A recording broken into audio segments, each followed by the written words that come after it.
સાબરકાંઠાના તલોદમાં યુજીવીસીએલની ગંભીર બેદરકારી સામે આવી છે। વીજ તારમાં શોર્ટ સર્કિટને લીધે ઘઉંના પાકમાં આગ લાગી હોવાનું સામે આવ્યું છે। ખેતરમાં ઉભો પાક બળીને ખાખ થતા ખેડૂતોને મોટા પાયે નુકસાન થયું છે।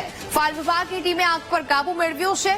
અધિકારીઓને જાણ કર્યા છતાં હજી સુધી કોઈ પણ ઘટના સ્થળે તપાસ માટે નથી આવ્યું। થોડા દિવસ અગાઉ પણ શોર્ટ સર્કિટને લીધે આગ લાગી હોવાનું ખેડૂતો જણાવી રહ્યા છે।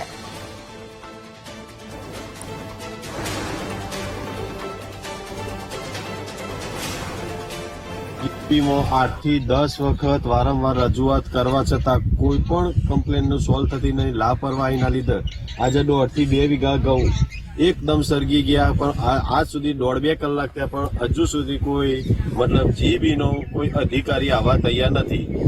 ખેડૂતને છેલ્લા 3-4 મહિનાથી મહેનત કરી હાથમાં આવેલો કોરિયો ટૂંકમાં છીનવાઈ ગયો।